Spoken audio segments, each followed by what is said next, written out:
नमस्ते दोस्तों, स्वागत है आप सबका स्पेशल ब्लॉग में। मैं आपको पूजा स्वागत करता हूँ सभी के मेरे चैनल पर। तो दोस्तों कैसे हो मेरे को तो सभी अच्छे होंगे और भगवान से यही प्रार्थना करते हो जितने भी मेरी यूट्यूब फैमिली है सभी बहुत अच्छे रहे। तो दोस्तों अभी हो रही सुबह सुबह का टाइम, सुबह थोड़ा जल्दी उठ गए क्योंकि रात को बहुत सारी टेंशन की वजह से नींद नहीं आ रही थी। वो कहते हैं ना, इंसान जो भी मतलब कंडीशन प्रैक्टिकली होता है उसे तो फिर भी झेल लेता है, लेकिन जो मेंटली प्रेशर होता है ना, यानी कि जिसे डिप्रेशन बोलते हैं, उसे झेलना बहुत ज़्यादा मुश्किल नहीं नामुमकिन सा काम है। बहुत लोग कहते हैं ना कि ये वाले जो डिप्रेशन का परेशानी है, भगवान ना करे दोस्त यानी दोस्त का जो दुश्मन है, दुश्मन के दुश्मन को भी ना मिले, बहुत ही भयानक वाली कंडीशन होती है। और मेरे साथ तो कई साल हो गए इस तरह से झेलते हुए, इसलिए शायद थोड़ा बहुत झेलने की क्षमता बची हुई है, लेकिन शायद और ज़्यादा तो नहीं झेल पाऊँगी क्योंकि मेरी जो सहन शक्ति है ना पूरी तरह से जवाब दे चुकी है। रोज़ नए नए टारगेट को झेल झेल के ना खुद की मन की जो सहनशीलता की जो एक क्षमता होती है ना वो पूरी तरह से ख़त्म हो चुके हैं। तो आप लोग समझ सकते हैं, मैं सुबह उठ के पालक, लाल चौलाई और सरसों का साग तीनों चीज़ों को छांट लिया है। छांटने में आप लोग जानते हैं 1 घंटा का टाइम लग जाता है इतने सारी हरी सब्जियों में, और ऊपर से धो भी लिया है, बारीक भी काट लिया है। तो फिर मैं कितनी सुबह उठ गई थी अंदाज़ा लगा सकते हैं आप लोग। तो सबसे पहले मैं यहाँ पे बनाने वाली हूँ साग की भुजिया। यहाँ पे मिक्स साग है। अगर मिक्स साग एक साथ नहीं बनाएंगे ना तो फिर कोई ना कोई साग जो है ख़राब हो जाता है, तो फेंकने से अच्छा बना के रख दो, जो फ्रिज में रहेगा 1-2 दिन बाद में भी खाया जा सकता है। तो लग रहा है कि थोड़ा सा ज़्यादा बन गया है, कोई बात नहीं, क्या कर सकते, बनाना तो है ही। और हरी सब्जियाँ बनाने के लिए लेके आते हैं। यहाँ पे हल्दी पाउडर भी ख़त्म हो चुका है और सुबह सुबह दुकान भी नहीं खुली है इस टाइम, तो बाद में लेके आऊँगी जब थोड़ा सा रोशनी वगैरह निकलेगी। और फिर बच्चों को अकेले छोड़ के बिल्कुल नहीं जाऊँगी क्योंकि वैसे भी मेरे बच्चों पर बहुत ज़्यादा हाई लगा हुआ है, नज़र लगी हुई है मेरे ससुराल वालों का। तो यहाँ पे नमक और हल्दी देके अच्छे से मिक्स कर दिया। इस साग का मैं बनाने वाली हूँ भुजिया, तो इस वजह से इसमें कुछ भी और मसाला वगैरह नहीं डालूंगी, बस तेल डाल दिया था और नमक और हल्दी, इसी से फ्राई करूँगी। प्याज, टमाटर या जो भी मसाला मिर्ची वगैरह होता है ना, कुछ भी नहीं डालूंगी। हरी मिर्ची तो डालती, लेकिन ये साग क्या मैं बच्चों को भी खिलाने वाली हूँ, यानी जो भुजिया है बच्चे भी खाएंगे, इस वजह से मैं जो है नहीं डाली हूँ। तो ढक दिया मैंने इसे। अब उसे पकने में काफ़ी ज़्यादा समय लगेगा क्योंकि बच्चे अगर खाएंगे कोई चीज़ तो थोड़ा सा सॉफ्ट बनाना ज़रूरी है, यानी 15-20 मिनट के लिए मैं उसे ढक दूँगी। इसी तरह से बीच बीच में चलाते रहना है। तो इधर मैं बना रही हूँ चाय। तो चाय में मैं लेती हूँ हमेशा से 2 चम्मच चीनी और 1 चम्मच चाय पत्ती। ये मेरा जो है 1 कप चाय बन जाती है आराम से। और दूध में लेती हूँ आधी कप और आधी कप लेती हूँ पानी। तो दोस्तों यहाँ पे मैंने एक नया ट्यूबलाइट के लिए ये वाला लगाया है, पलक बोलते क्या बोलते हैं। तो इसे मैंने अभी अभी जो प्लम्बर है उनसे बुला के लगवाई है कल परसों। तो इसे मैंने अभी तक देखा नहीं है कि ये चालू है कि ख़राब है। तो आज मैं थोड़ा सा ट्राई कर लेती हूँ। और मेरे पास बल्ब वगैरह नहीं है, ये पहले का बल्ब है। देखिए कितना सारा मसाला है वो वेस्ट जा चुका है। मैंने पीस लिया था, पीसने के बाद में फ्रिज में रखना भूल गई क्योंकि इतना ज़्यादा अगर दिमाग में टेंशन होता है ना तो इंसान भूल जाता है। और मैं अब नहीं चाहती हूँ कोई भी तरह का टेंशन करना। एक बार सो जाती हूँ ना तो फिर ऐसा मन करता है, जगती रहती हूँ फिर भी ऐसा मन करता है कि पड़े रहने दो, क्या होता है हो जाने दो। देखिए ये बल्ब तो निकल गया ख़राब, और ये पलक क्या पता सही है कि नहीं है। और मैंने प्लम्बर से बुला के यहाँ इसलिए लगाया क्योंकि मेरी रसोई में ना लाइट की थोड़ा परेशानी है, और लाइट को क्या नाम है बहुत ही अच्छे से लगाना ज़रूरी है। तो इसलिए 1-2 लाइट और लगाऊंगी, लेकिन अभी नहीं। लेकिन अभी जो लगाई है ना उसी को थोड़ा सा देखना है। और एक अगर बल्ब लाने जाओगे ना, वो एलईडी वाला कौन सी बल्ब होता है, तो उसमें तो 100-150 रुपये तो लग ही जाता है बढ़िया बल्ब का, यानी 12 वाट का अगर लोगे तो देखूंगी क्या होता है। तो जी साग का जो भुजिया है लगभग बनकर बिल्कुल रेडी हो चुके हैं। तो जैसे मैंने आपको बताया इसमें कुछ भी और ऐड नहीं करना ना, तो उसको जो है इसी तरह से रख दिया मैंने। और इधर मैंने चाय भी पी लिया था बीच में। तो यहाँ पे मैं चलाने वाली हूँ बच्चों के लिए नाश्ता। नाश्ते में आज सिंपल सा बनाऊँगी, जैसे आपको पता होगा मैं हर रोज़ थोड़ा सा नया ट्राई करती हूँ। और वैसे भी बच्चों की तबीयत ठीक नहीं है तो कोशिश करूँगी हमेशा कि कुछ ना कुछ अलग करने की। तो मैंने आज गेहूँ के आटे के अंदर चीनी मिला दिया है और उसे मिक्स करके रख दिया था 10 से 15 मिनट के लिए। तो 10 से 15 मिनट के अंदर जो है चीनी अच्छे से मेल्ट हो जाती है और उसके बाद आटा भी थोड़ा सा फूल के सेट हो जाता है।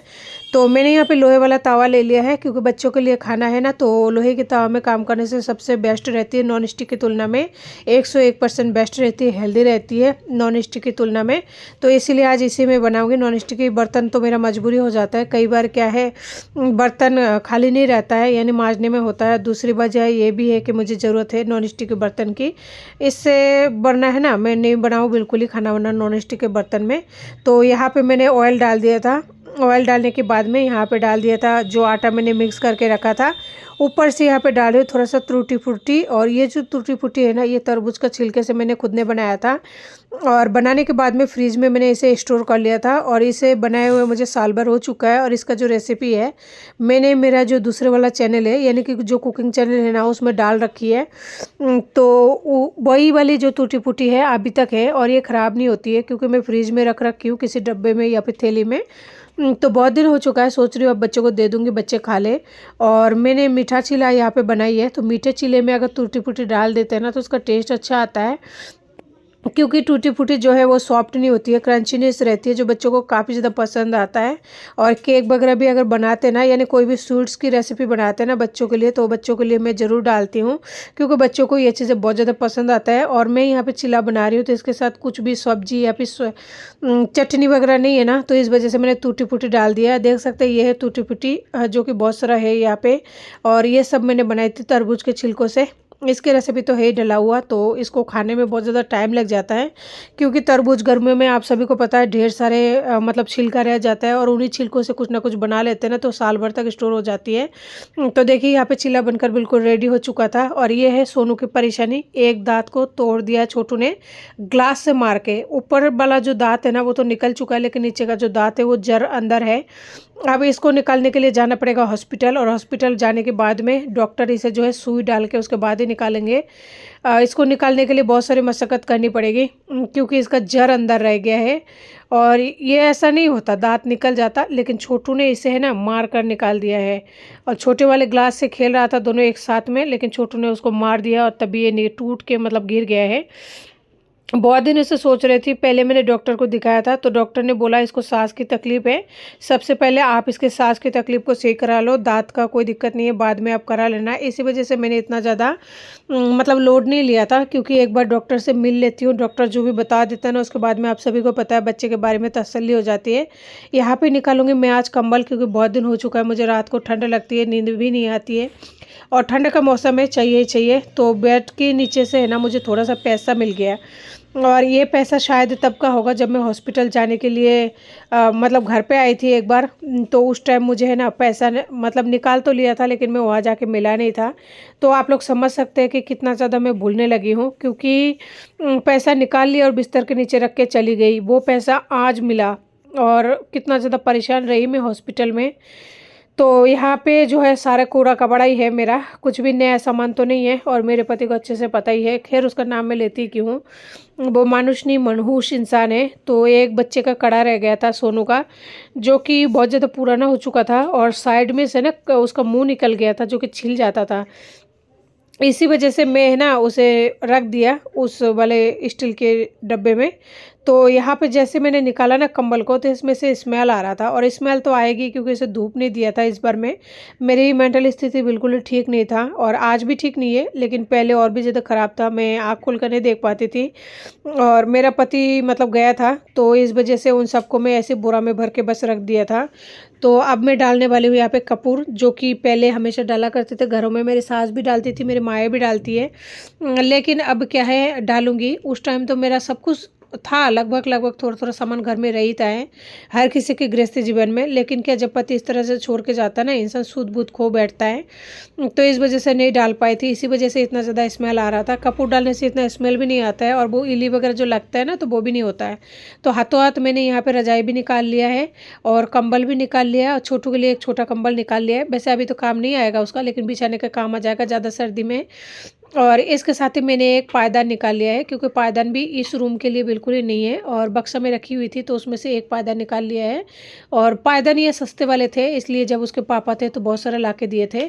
तो खैर चाहे सस्ता हो या फिर थोड़ा महंगा, क्या फ़र्क पड़ता है, तो वही जो है निकाल के रख दिया, और वो काम आ जाएगा। और इसमें से कुछ भी नहीं निकालना, बस हो गया, यही निकालना था मेन चीज़ जो है, रजाई खोली वगैरह, और उस वाले खाँचे को भी खोलना है। खोल के देखना है बच्चों की कोई सॉक्स वगैरह तो नहीं है, क्योंकि ठंड का दिन है, बच्चों को ज़रूरत पड़ेगी। और ज़रूरत तो जैसे तैसे मान लीजिए अभी बच्चे छोटे हैं, अगर उनके पैरों में आ जाएगा तो ठीक है, नहीं आएगा तो फिर बहुत सारी चीज़ें आप सभी को पता है कि है ना फेंकना पड़ता है। और मेरी सबसे मेन प्रॉब्लम पता है काम करने में क्या है, काम करने में दिक्कत नहीं है, मेरे को 24 घंटे काम करा लो, बस मेरी मेंटेनेंस जो भी हालत है वो भी कोई दिक्कत नहीं है, उसे भी मैं हजम कर लूँगी। बस ये मेरे बैक पेन बहुत ज़्यादा है, और बैक पेन होने की वजह ये है, जब मेरी डिलीवरी हुई थी ना, किसी भी तरह से मेरा केयर नहीं हुआ था। जिस टाइम मेरा बच्चा हुआ था, मैं उसी टाइम बैठ के बच्चों को खुद ने क्लीन किया था। खुद उठ के आप समझ सकते हैं, खुद से अगर कोई इंसान डिलीवरी करता है तो उसका स्थिति क्या हो सकती है। खुद ने खाना बनाइए, पति को खिलाइए, सब कुछ किया है। तो मेरा तो ऐसे ही रहा जापे का कंडीशन, यानी डिलीवरी की कंडीशन। कोई एक गिलास पानी तक पकड़ाने वाला नहीं था। आप सोचते होंगे आपकी मम्मी, मेरी मम्मी भी आज से 7 साल पहले 6 साल पहले तब भी नहीं आई थी, नहीं मेरे माँ ने भी मेरा केयर किया था, नहीं मेरा माँ भी आई थी, कोई नहीं आया था। मैं थी और सोनू था, क्योंकि सोनी हुआ था पहली बार तो सोनू था। बाकी ये आदमी तो अपना उस औरत के साथ रहने में बिजी था, क्योंकि वो तो उसी के साथ रहता था। मैं और सोनू अकेली थी, और सोनू बहुत ज़्यादा छोटा था, तो मेरा दूध जो है डिलीवरी के बाद में उतरा नहीं था। कुछ लोगों का उतर जाता है हाथों हाथ, कुछ लोगों का नहीं उतरते, तो मेरा नहीं उतरा था। तो मैं है ना उसी हालत में, यानी बच्चे को तकिए वगैरह लगा के और दुकान चली जाती थी। दुकान से जो नीली थिली सरस डेयरी का आता है ना, उसी से जो है मैं गरम करके और बच्चे को पिलाया करती थी। उस टाइम मेरे पास ये जो बड़ा वाला फ्रिज है ना, ये नहीं था, एक छोटा फ्रिज था जो कि मेरी मम्मी ने दिया था। वो जो सिंगल डोर वाली आती है ना, वो वाली थी। तो मेरी मम्मी ने मुझे फ्रिज दिया था, वो वाली फ्रिज मैंने बेच दिया, क्योंकि उसमें जगह भी मतलब नहीं आता है, बहुत ही कम जगह आता है। और मैं आपको एक चीज़ दिखाना चाहती थी, मैं खुद भी इस चीज़ को शेयर करना चाहती थी। ये है एक मतलब दुपट्टा बोले या फिर चुनरी है, इसको चुनरी बोला जाता है।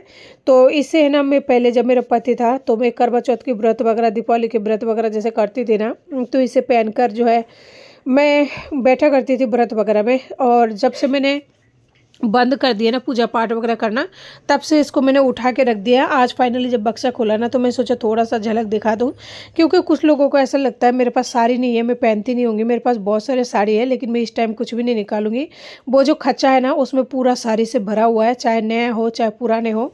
नया ला के रख दिया, उसको नहीं पहनते ना, तो फिर वो पुराने टाइप का ही हो जाता है। और 800 रुपये तक का है ना साड़ी है, 2 साड़ी है 800 रुपये की। और वैसे है मतलब साड़ी तो है मेरे पास में, लेकिन मैं वो सब चीज़ कभी पहनती नहीं हूँ, क्योंकि जब पति नहीं है तो कोई मतलब वाली बात नहीं बनता। जब मैं ससुराल जाया करती थी ना, तो उस टाइम में पहना करती थी। और मेरे सास कहा करते थे कि तू सिटी में रहती है ना, तो उस टाइम भले तो सूट पहन ले, चाहे सूट भी नहीं पहने, पजामी और टी शर्ट पहन ले, कोई दिक्कत नहीं, लेकिन जब तू गाँव आया ना, तो प्लीज़ कृपया करके तू साड़ी पहन के आ जाया कर, क्योंकि गाँव में हमारा इज्जत मान सम्मान होती है। तो मैंने उनका कभी कहा नहीं टाला है, तो इसी वजह से ना मैं पहन कर जाया करती थी। और मेरे सासू के भी कुछ साड़ी दी हुई है, मेरे ननद ने मुझे एक साड़ी दी थी। और मतलब लगभग चाहे वो फटी पुरानी दे या फिर कुछ भी दे, लेकिन हाँ लगभग सभी के साड़ी वगैरह रखी हुई है। मेरी भांजे की बहू भी 2 साड़ी दी थी, वो तो बिल्कुल ही पोचा टाइप का दिया था, लेकिन हाँ फिर भी रखी हुई है। तो दोस्तों यहाँ पे बक्सा खोलने के बाद में जैसे बंद किया ना, और कमर में इतना भयंकर दर्द शुरू हुआ, ऐसा लग रहा है पता नहीं कैसे क्या करूँ कैसे नहीं करूँ, लेकिन काम तो आपको करना ही पड़ेगा, चाहे आपकी हालत कैसी भी हो। क्योंकि एक सिंगल मॉम है, और आप नहीं करोगे तो फिर कौन करेगा। और जिम्मेदारी जब बच्चों का आपके ऊपर होना, तो आपको हर हाल में करना ही पड़ेगा। जब तक कि आपका मतलब सांस चलती रहे, तब तक आपको करना ही पड़ेगा। तो भगवान ना करे कभी मेरे सास को कुछ हो, सास का मतलब मैं जो चल रही फिर रही मुझे कुछ हो, क्योंकि मुझे जीना है बच्चों के लिए, बच्चों के साथ में जीना है, और मैं जीना चाहती हूँ। और मैं भगवान से यही प्रार्थना करती हूँ कि भगवान जल्दी मुझे इस मुसीबत से निकालो, मुझे कोई ना कोई रास्ता दिखाओ। और अगर मुझसे अनजाने में कोई भी भूल हुआ है तो प्लीज़ मुझे माफ़ कर दो। बस भगवान से यही कहना चाहती हूँ कि मुझे इस संसार से है ना कुछ भी नहीं चाहिए, बस इतना सा मुहूर्त चाहिए मुझे कि मैं अपने बच्चों को पाल कर बड़ा कर दूँ, 20-22 साल का हो जाए, उसके बाद में भले मुझे ले लेना इस दुनिया से।